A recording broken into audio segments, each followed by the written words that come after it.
الصبح بدا من طلعته.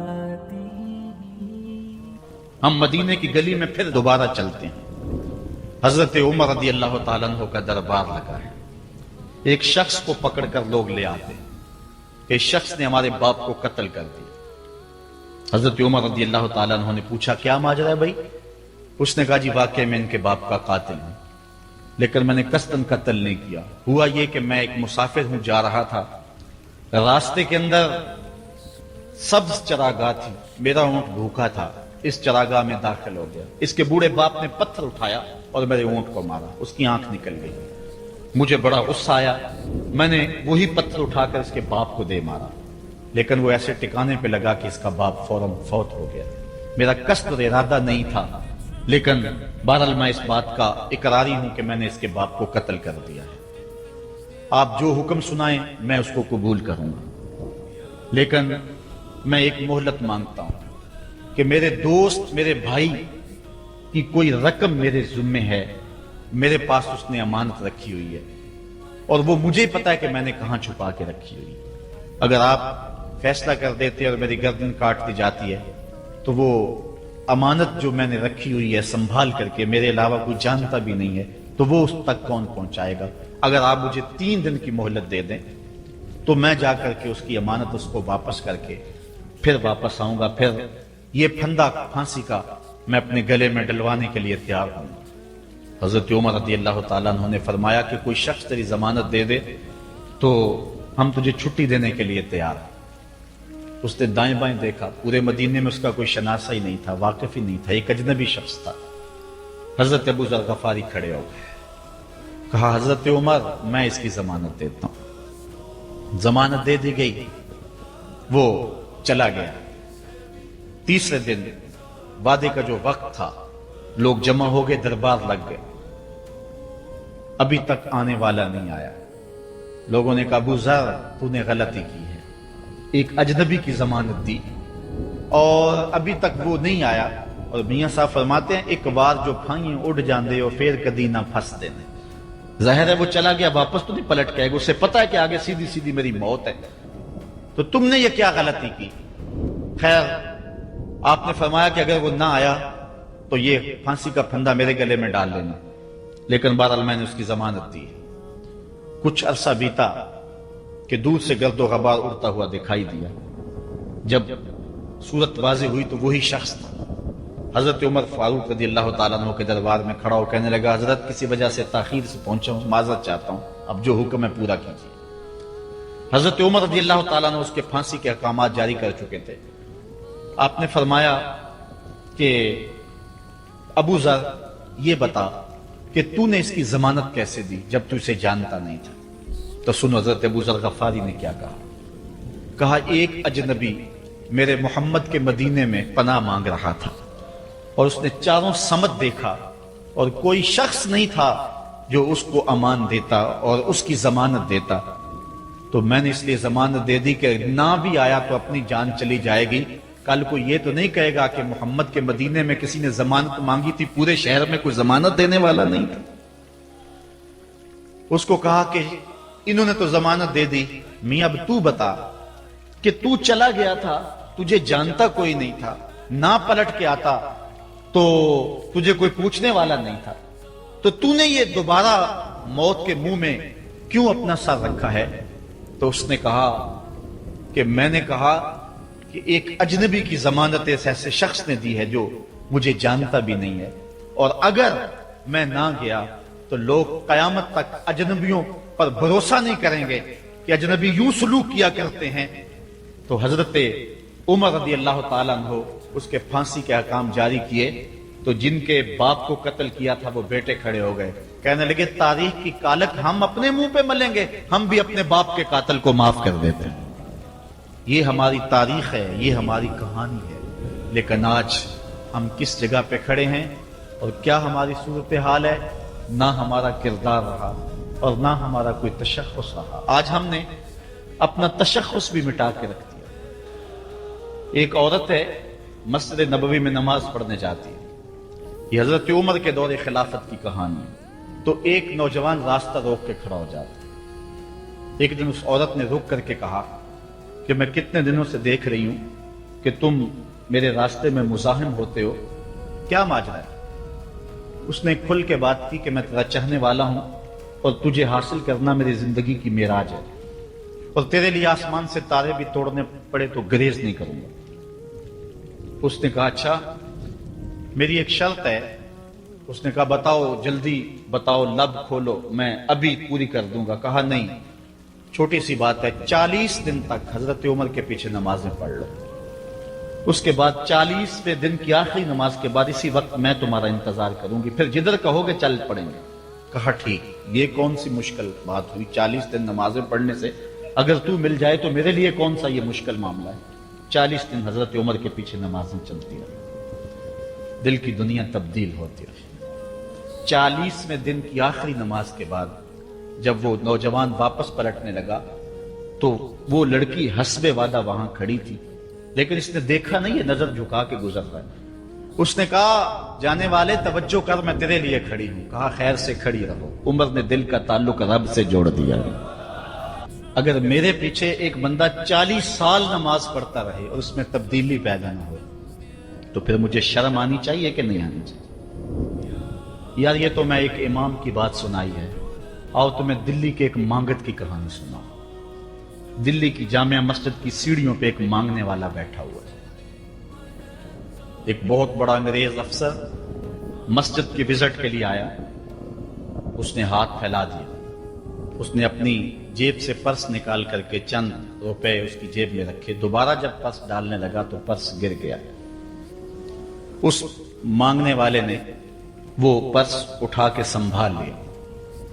خیر کچھ وقت گزرا، 1 سال کے بعد دوبارہ وہی افسر اس مسجد کی زیارت کے لیے، مسجد کو دیکھنے کے لیے، سیر کے لیے دوبارہ آیا تو فقیر نے پہچان لیا کہ یہ وہی ہے۔ اس نے کہا بابو جان ذرا 2 لمحوں کے لیے رکنا۔ کہا کیا ماجرا ہے؟ کہا بس 2 لمحوں کے لیے۔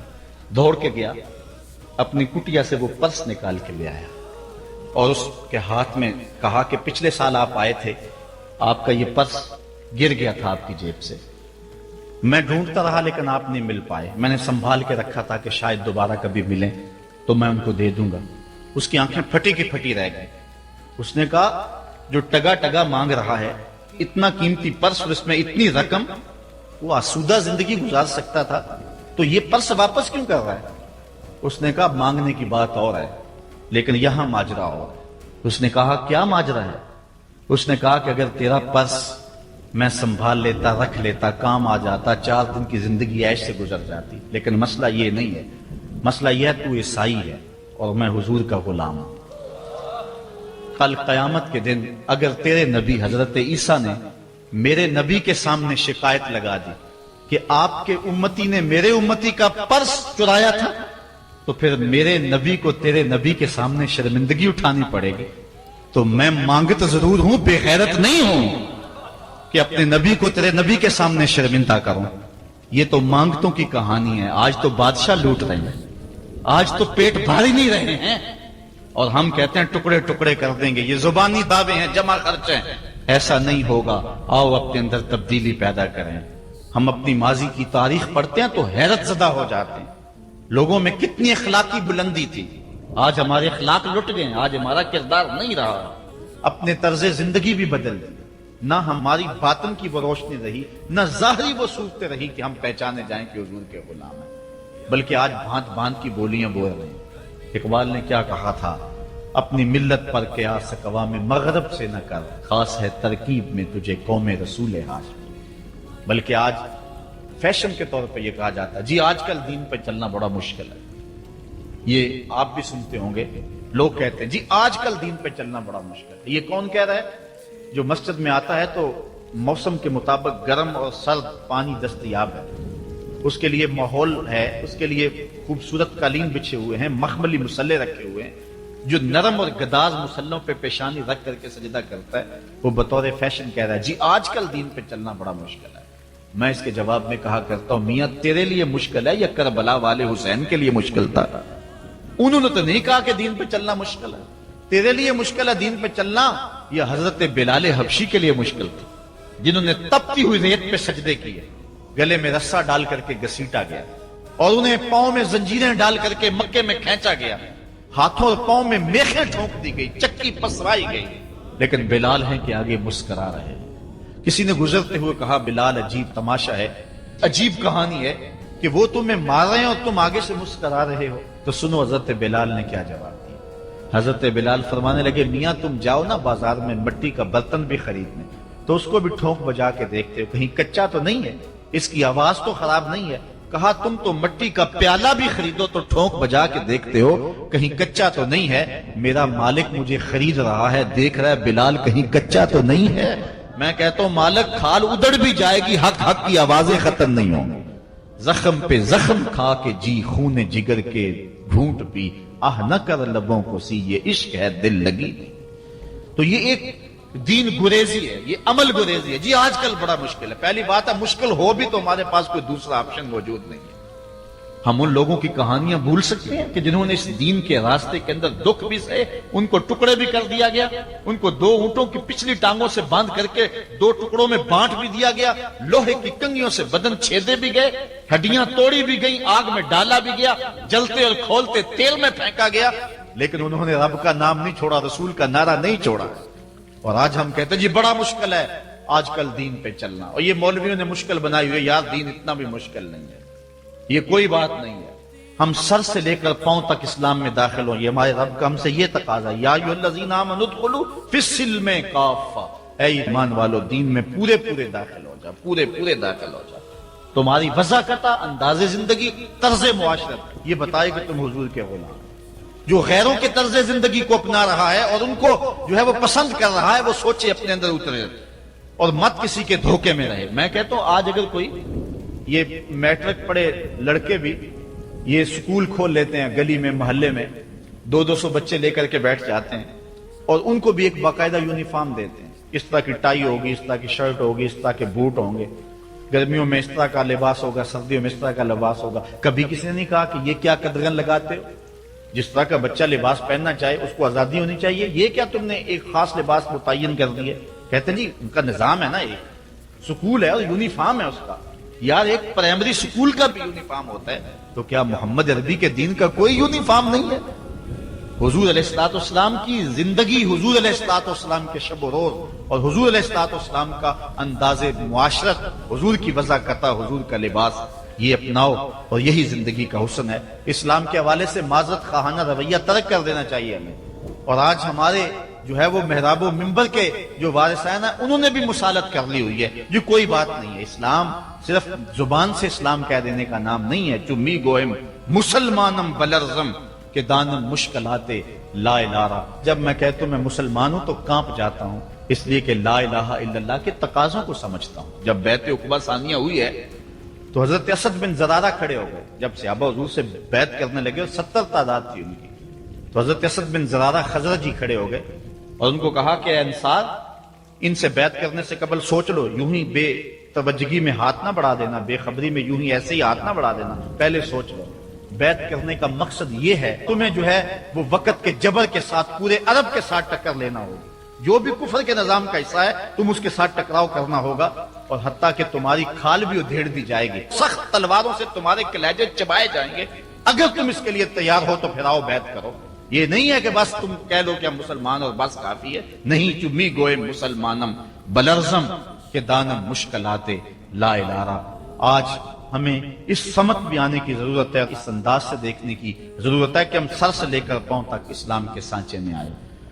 ہمارے اصلاح کے حوالے سے ایک اہم پوائنٹ جس پر میں آپ کی توجہ دلانا چاہتا ہوں وہ یہ ہے کہ فرائض و واجبات کو ترجیحی بنیادوں پہ رکھیں۔ آج بطور مسلم ہمارا جو رویہ ہو چکا ہے، ہم مستحبات اور مباحات کے پیچھے پڑے ہوئے ہیں، اور اس کے مقابلے میں جو سنن، فرائض اور واجبات ہیں ان کی پرواہ چھوڑ چکے ہوئے ہیں۔ دین میں کتنے امور ہیں جو صرف مباح کی حد تک ہیں، کر لو تو ٹھیک، نہ کرو تو پھر بھی ٹھیک، اور کتنے امور ایسے ہیں کہ جو صرف استحباب کے زمرے میں آتے ہیں۔ لیکن ہم کتنی چیزوں کو اس انداز سے گلے لگائے ہوئے ہیں کہ جس کا فرض ہو، اور اسلام کے اہم فرائض اور اسلام کی اہم واجبات ان کو ہم ترک کیے ہوئے. ساری رات ہم محفل میں جاگ لیں گے, فجر کی نماز نہیں پڑھیں گے تو کیا فائدہ ہوگا. ہم حضور علیہ الصلوۃ والسلام کے میلاد پہ جھنڈیاں بھی لگا لیں گے, سب کچھ کر لیں گے, لیکن حضور علیہ الصلوۃ والسلام کی سنت سیرت کو ترک کر دیں گے, تو بتاؤ کہ اس سے کیا حضور کی رضا میں حاصل ہو جائے گی؟ ہاں, اگر فرائض کی ادائیگی کے بعد ان کاموں کو کرو تو یہ تمہارے لیے بہتری کا سامان ہے. آؤ اس پر ایک دو روایات آپ کے سامنے رکھوں. ایک طرف حضور علیہ الصلوۃ والسلام سے محض محبت کا دعویٰ ہے, اور ایک حضور علیہ الصلوۃ والسلام کے دیے ہوئے دین کو اور حضور علیہ الصلوۃ والسلام کے پیغام کو اپنانا ہے. بلکہ ایک طرف اپنی طرف سے اظہار محبت اور وہ سچائی ہو, اور دوسری طرف حضور کا حکم ہو تو حکم ترجیح پا جائے گا. حضرت عبداللہ ابن رواحہ رضی اللہ تعالی عنہ, یہ حضور علیہ الصلوۃ والسلام کے درباری شاعر ہیں. ویسے تو 34 سے 35 لوگ حضور علیہ الصلوۃ والسلام کی باقاعدہ نعت خوانی کرتے تھے. ویسے تو ہر صحابہ حضور کا نعت خواں تھا, لیکن یہ باقاعدہ حضور کی ثنا کیا کرتے تھے. لیکن 3 اصحاب جو ہیں یہ خاص طور پہ حضور علیہ الصلوۃ والسلام کے درباری نعت خواں کہلاتے ہیں. حضرت کعب بن زہیر, حضرت حسان بن ثابت اور حضرت عبداللہ ابن رواحہ رضی اللہ تعالی عنہ. حضرت عبداللہ ابن رواحہ کو حضور نے حکم دیا کہ صبح فجر کی نماز کے بعد ہی تم لوگوں کو لے کر کے فلاں جنگ کے لیے نکل جانا. اب یہ بات سمجھ میں یہاں آ رہی ہے کہ حضور علیہ الصلوۃ والسلام کے نعت خواں صرف نعت خواں ہی نہیں تھے, وہ مجاہد بھی تھے. وہ تلوار بھی اٹھاتے تھے, وہ جنگیں بھی کیا کرتے تھے. اور حضرت عبداللہ ابن رواحہ جن کا یہ میں تذکرہ کر رہا ہوں, یہ جنگ موتا کے اندر ان کی شہادت ہوئی ہے. یعنی یہ نہیں ہے کہ صرف زبانی دعویٰ اور جو ہے وہ عمل نہیں ہے. حضور علیہ الصلوۃ والسلام کی حرمت پہ حملہ ہو اور میدان کے اندر کوئی شخص نہ آئے اور اسٹیج کے اوپر جتنے مرضی دعوے کرتا رہے, اس کے دعوے قبول نہیں ہوں گے. تو اب حضرت عبداللہ ابن رواحہ رضی اللہ تعالیٰ عنہ کا عمل دیکھیے, نعت خواں بھی ہیں اور مجاہد بھی ہیں. حضور نے فرمایا عبداللہ ابن رواحہ ان لوگوں کو لے کر صبح چلے جانا. حضرت عبداللہ ابن رواحہ کے پاس تیز رفتار گھوڑا تھا. آپ نے سب لوگوں کو صبح رخصت کر دیا, لیکن خود رک گئے, اس لیے کہ دن تھا جمعے کا. سوچا کہ دوبارہ پتہ نہیں حضور سے ملاقات ہو نہ ہو, جنگ پہ جا رہے ہیں, حالات کیا ہوں, اس لیے میں بعد میں تیز رفتار گھوڑے سے ان لوگوں کے ساتھ مل جاؤں گا, رک جاتا ہوں تھوڑی دیر, حضور کے پیچھے جمعہ المبارک کی نماز ادا کر لیتا ہوں, یہ اعزاز بھی مل جائے اور وہ حکم تھا وہ بھی پورا ہو جائے. تو حضرت عبداللہ ابن رواحہ رضی اللہ تعالی عنہ نے نماز جمعہ ادا کی. حضور علیہ الصلوۃ والسلام نے فرمایا, اے عبداللہ بن رواحہ, میں نے تو تمہیں حکم دیا تھا کہ صبح تم چلے جانا, لیکن تم یہاں موجود ہو. عرض کی حضور, میں نے یہ عزم کیا ہے کہ میں ان کے ساتھ شامل ہو جاؤں گا, لیکن رکا اس لیے ہوں تاکہ آپ کے ساتھ جمعہ المبارک پڑھنے کی سعادت حاصل کر لوں. اب یہ سعادت چھوٹی نہیں تھی. حضور علیہ الصلوۃ والسلام کی اقتداء میں نماز, اور وہ بھی نماز جمعہ, کتنی بڑی سعادت ہے. لیکن حضور نے کیا فرمایا سنیے, اور اس مختصر سی بات سے بہت کچھ سمجھیے. حضور نے فرمایا, لو انفقت ما فی الارض جمیعا ما ادرکت فضل غدوتہم. اے ابن رواحہ, اگر تو ساتھ اس کے ضمن میں اگر جو ہے وہ محبت کے مظاہر بھی سامنے آ جائیں تو اس میں کوئی قباحت نہیں ہے. اور اس پر روایت حضرت عبداللہ بن قراد رضی اللہ تعالی عنہ سے, اور یہ صحیح بخاری میں موجود ہے, کہ آقا کریم علیہ السلام نے وضو فرمایا, اور وضو کا پانی زمین پر صحابہ گرنے نہیں دیتے, اپنے منہ پہ اور اپنے چہروں پہ مل لیتے ہیں. تو آقا کریم علیہ السلام نے فرمایا, ما یحملکم علی ھذا, صحابہ تمہیں اس بات پر کس شے نے ابھارا ہے, میرے وضو کے پانی کو جو تم زمین پر نہیں گرنے دیتے, تو اس کا سبب کیا ہے؟ تو حضرت عبد الرحمن بن قراد کہتے ہیں کہ صحابہ نے کہا, قالوا حب اللہ و رسولہ, اللہ اور اس کے رسول کے پیار نے ہمیں اس بات پہ ابھارا ہے.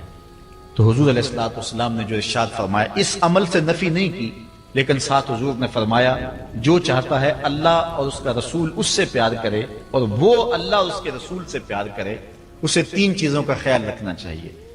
ایک, جب بھی بولے سچ بولے, اور جب بھی اس کے پاس کوئی امانت رکھے تو امانت کو ادا کرے, اور اپنے ہمسایوں کے ساتھ حسن سلوک کرے. یعنی اگر وہ اس مظاہرہ محبت میں شامل ہو گیا اور حضور کے وضو کا پانی اس کے ہاتھ سے مس ہو گیا اور اس نے برکت سے اپنے منہ کے ساتھ مل لیا ہے, تو اس کا یہ مطلب نہیں ہے کہ جو باقی اعمال ہے ان سے ان کو چھٹی مل گئی. یہ مفہوم ہے اس حدیث کا. اگر کوئی بندہ محفل میلاد منعقد کر لیتا ہے, دیگر امور مستحبات کے ادا کرتا ہے, تو اس کا یہ مطلب نہیں ہے کہ اب نماز نہ پڑھے اس کو کوئی پرواہ نہیں ہے، وہ بخشا گیا ہے، جس طرح کہ آج کل ہمارے ثنا خان جو ہے تاثر دیتے ہیں کہ جو محفل میلاد میں آ گیا وہ بخشا گیا۔ اللہ تعالیٰ چاہے اس کے لیے کوئی مشکل نہیں ہے، لیکن جو دین ہے اس دین کو ہلکا کرنے والی بات ہے۔ بلکہ آج کل تو ممبر و محراب پر جنت اور دوزخ کا مذاق اڑایا جا رہا ہے۔ ایک بندہ کہہ رہا ہے کہ ہوئے تو کیڑی جنت دا کرنا ہے تذکرہ۔ میں نے کہا میاں اسی جنت کا جس جنت کے لیے حضور لمبے لمبے ہاتھ اٹھا کے دعا مانگا کرتے تھے اور فرماتے جب اللہ سے مانگو تو جنت الفردوس مانگو۔ اور ایک بولا کہ مجھے دیکھ کر جہنم کو بھی آئے پسینہ۔ ہمارے استاد فرمایا کرتے تھے بیٹے تیرے منہ میں آج طوطی بولتا ہے جو مرضی کہہ لے، یہ تو کل قیامت کے دن پتا چلے گا کہ پسینہ کس کو آتا ہے، تجھے آتا ہے یا جہنم کو آتا ہے۔ ایک بولا کہ قبر دا خوف دے دے کے لوکی مینو ڈرانے نے۔ لوگ کون ہے ڈرانے والے؟ تبشیر اور تنذیر یہ نبی کا منصب ہے، نبی کی شان ہے، مبشر اور نذیر یہ نبی کی شانیں ہیں۔ حضور نے ڈرایا بھی ہے، حضور نے بشارت بھی دی ہے، لیکن اس بات کا منبر پہ بیٹھ کر کے تمسخر اڑایا جا رہا ہے اور لوگوں کو بے عملی کی طرف لے جایا جا رہا ہے۔ اس لیے آپ اس بات پہ غور کریں، اس بات پہ توجہ کریں۔ دولت، شہرت، عزت، آبرو کیا اس دنیا کی سب سے بڑی دولت ہے جو مل جائے تو اس پر بہت زیادہ شکر کرنا چاہیے۔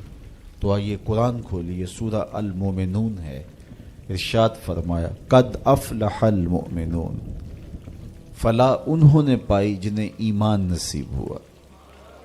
تو اس کائنات میں سب سے بڑی نعمت جو حضرت انسان کو دی گئی ہے وہ دولت ایمان ہے۔ قیامت کے دن سب سے بڑی نعمت جو مومنین کو دی جائے گی وہ دیدار الہی ہوگا۔ تو جو آخرت میں دیدار الہی سے محروم ہو گیا اور دنیا میں ایمان سے محروم ہو گیا وہ حقیقی محروم ہے۔ ایک شخص چرخ میں اڑتا ہے، ہواؤں میں جھومتا ہے، جھولتا ہے، ہر دولت اس کو میسر ہے، عزت شہرت اس کی باندھی ہے، وقار تکریم اسے حاصل ہے، دنیا جانتی ہے، زمانہ سے لوٹ کرتا ہے، جو چاہتا ہے وہ ہو جاتا ہے، ہر عیش و عشرت میسر ہے، لیکن اس کے سینے میں ایمان کا چراغاں نہیں، کوڈی مل نہیں ہے اس کا۔ اور ایک شخص جھونپڑے میں رہتا ہے، کھانے کے لیے کبھی مل جاتا ہے کبھی نہیں بھی ملتا، دنیا اسے پہچانتی بھی نہیں ہے، وہ معروف شخص بھی نہیں ہے، لیکن اس کے سینے میں ایمان کا چراغاں ہے، وہ خوش نصیب شخص ہے۔ میرے حضور کا ایک فرمان سنیے، حضور نے فرمایا میرے دوستوں میں سے قابل رشک دوست وہ ہے۔ حضور نے فرمایا میرے دوستوں میں سے، جس کو حضور دوست کہیں اس کی تو پھر قسمت پہ ناز کرنا چاہیے۔ کہا میرے دوستوں میں سے جو قابل رشک دوست ہے وہ ہے جس کا سامان دنیا تھوڑا ہے، نمازیں زیادہ ہیں۔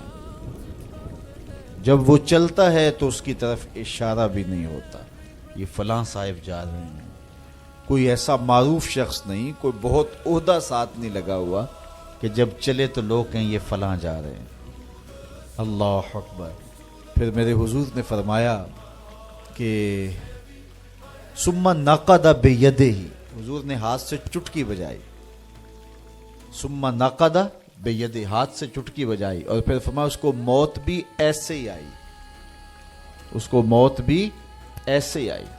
پھر فرمایا قلت بواکی ہے، اس کو رونے والے بھی تھوڑے ہی تھے، اس کو رونے والے بھی زیادہ نہیں تھے۔ قلت تراثہ، اس کی وراثت بھی بہت لمبی نہیں نکلی۔ فرمایا میرے دوستوں میں قابل رشک دوست دیکھنا ہے تو یہ اس کا جنازہ جا رہا۔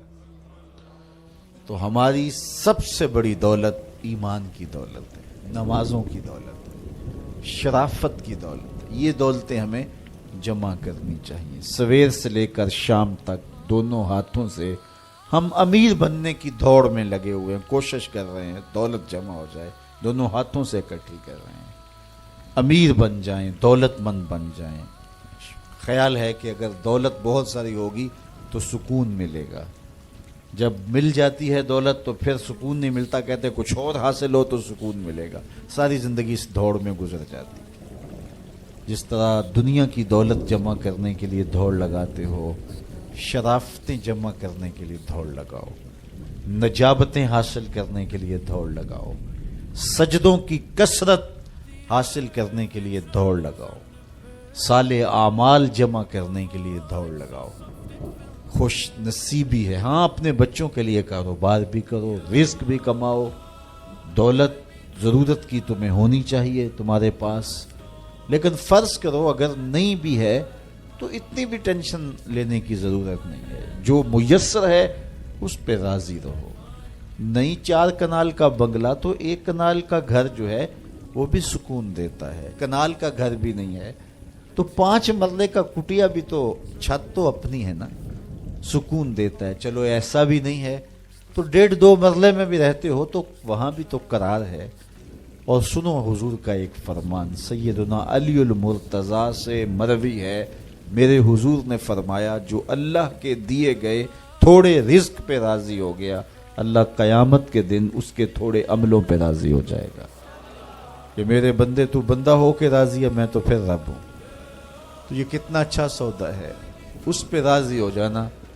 دکھوں کو ختم یہی چیز کرتی ہے، بندہ رب پہ راضی ہونا سیکھ لے تو جہاں بندہ ہوگا وہیں خوش ہوگا، اور راضی ہونا نہیں سیکھے گا تو کھرب پتی بھی ہوگا، نفس کی کمینگی ختم نہیں ہوگی۔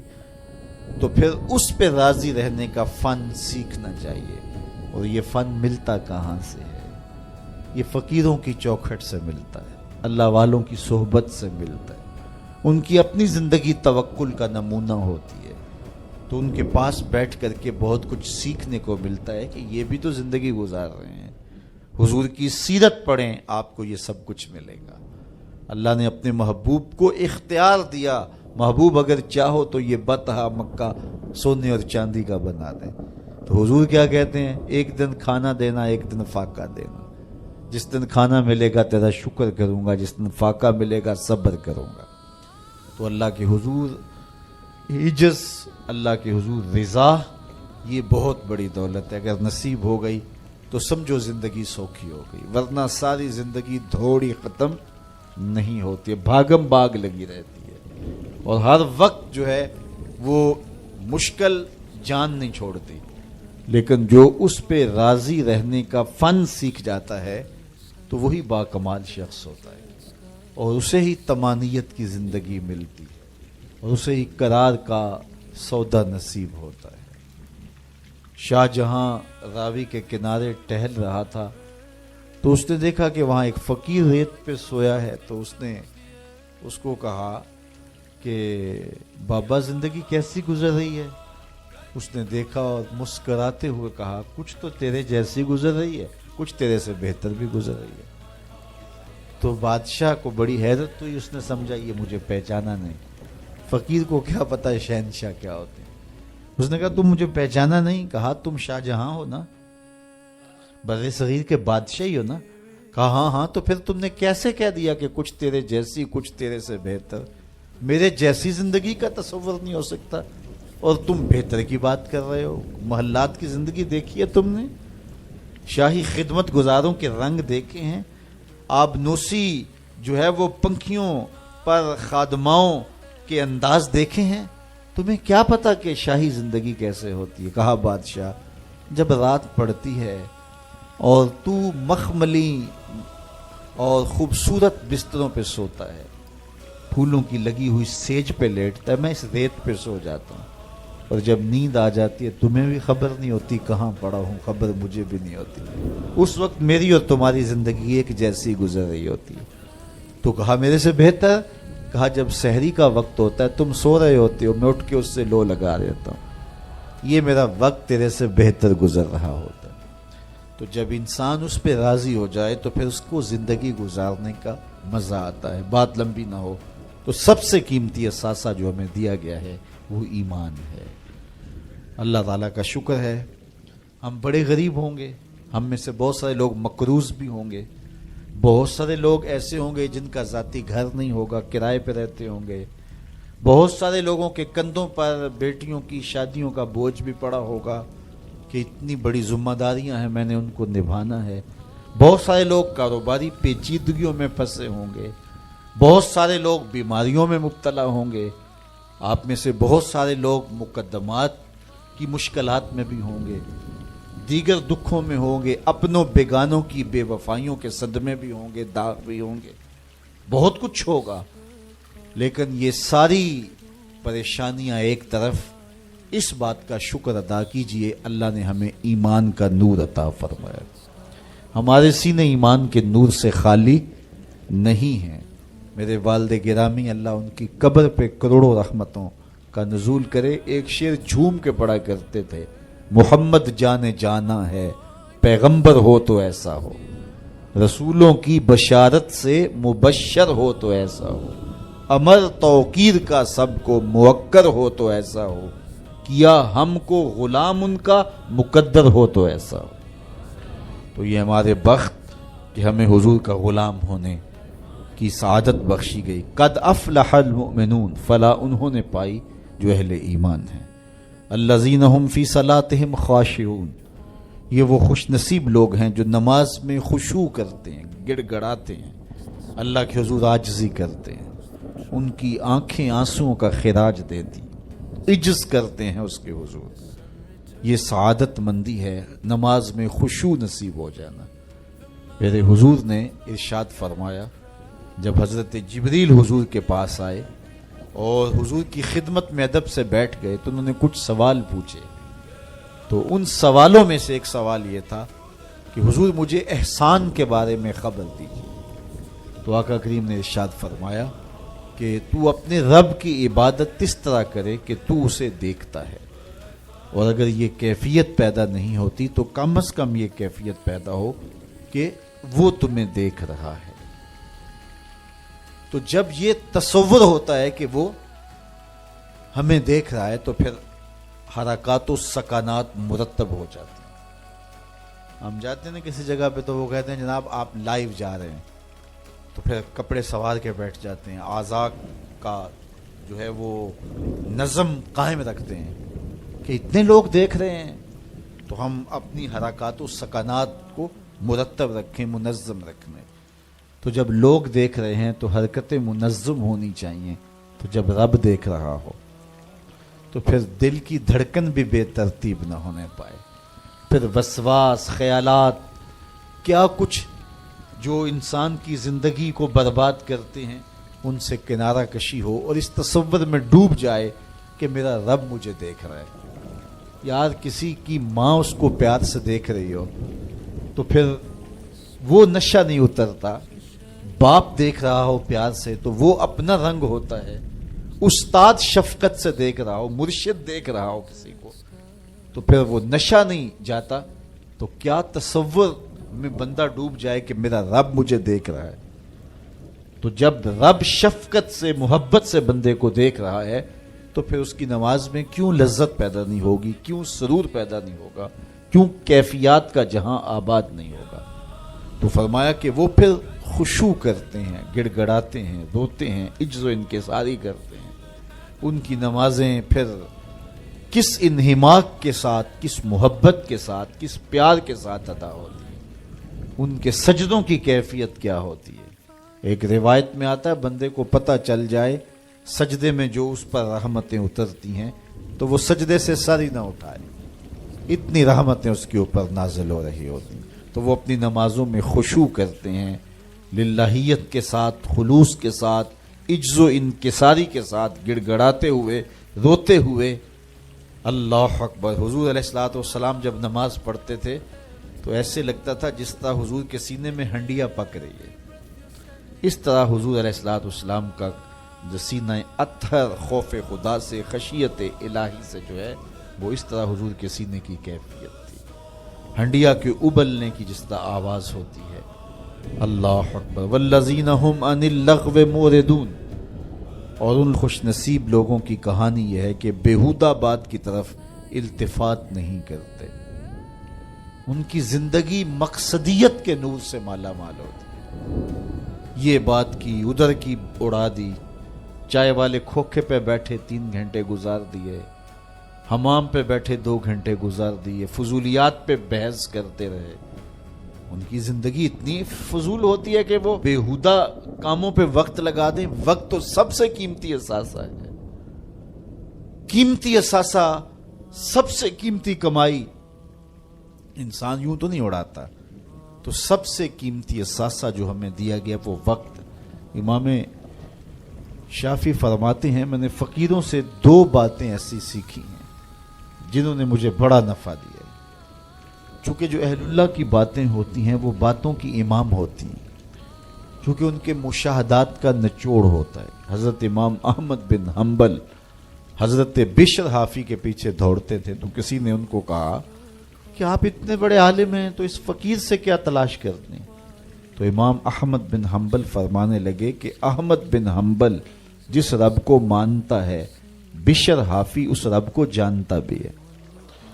تو ان سے بڑی باتیں ملتی ہیں ہمیں. تو کہا فقیروں کی 2 باتوں نے مجھے بڑا ہی فائدہ دیا. ان میں سے ایک بات یہ، الوقت سیف قاطع، وقت کاٹ دینے والی تلوار ہے. اگر وقت کو تم نہیں کاٹو گے تو وقت تمہیں کاٹ دے گا. کہا اس بات نے مجھے بڑا نفع دیا اور میرا وقت بچایا، ورنہ ہمارا کتنا وقت برباد ہو جاتا ہے.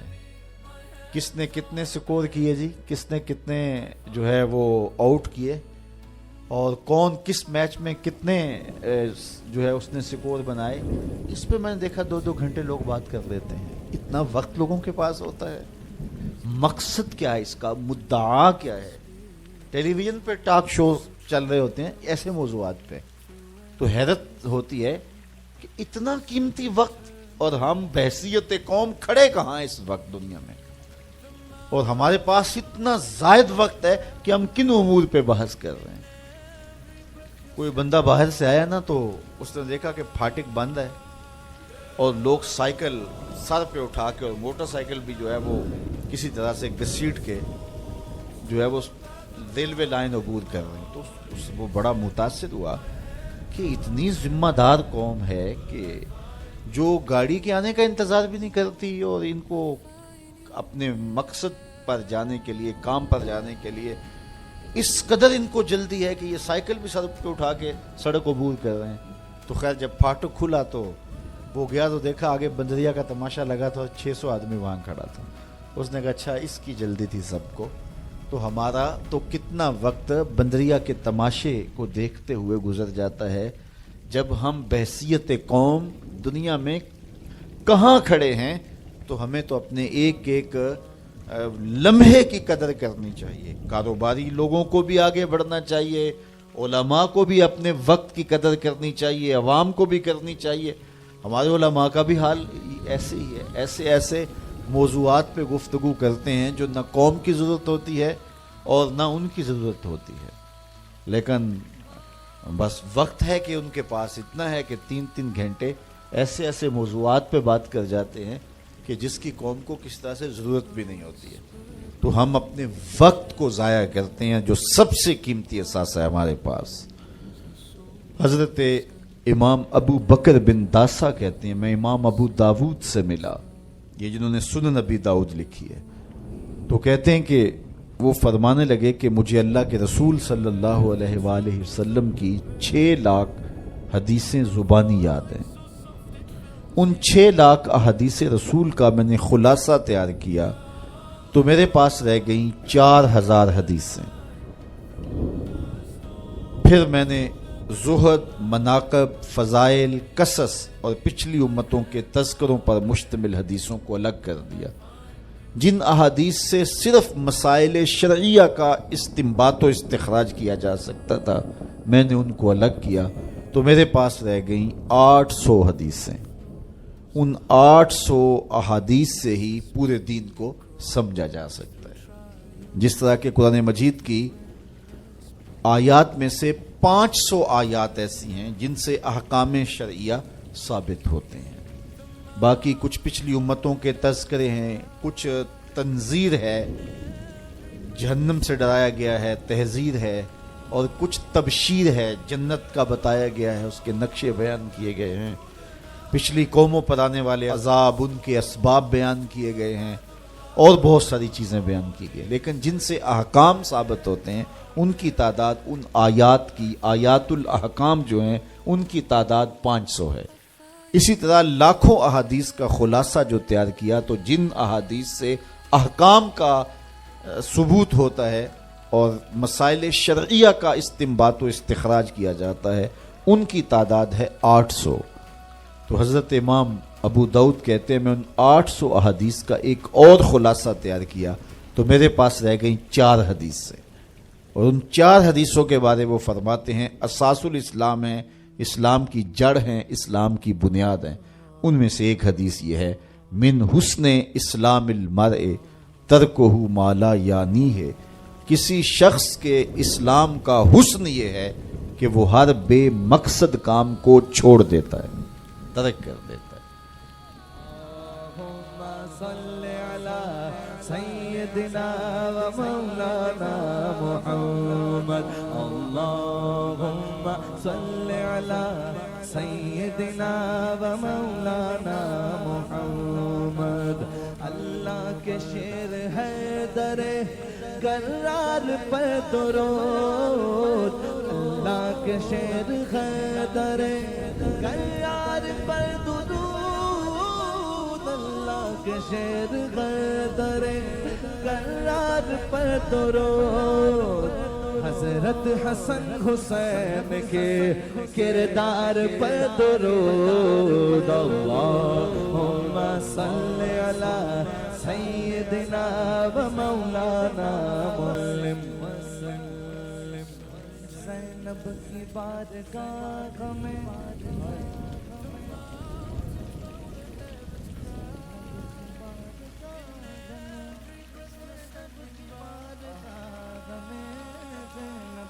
بارگاہ میں سلام نیاز ہے زینب کی بارگاہ میں سلام نیاز ہے جو مرتضیٰ کی لاڈلی زہرا کا ناز ہے اللہم صلی علی سیدنا و مولانا محمد وعلا سیدنا علی و سیدتنا فاطمہ و سیدتنا زینب و سیدنا حسن و سیدنا حسین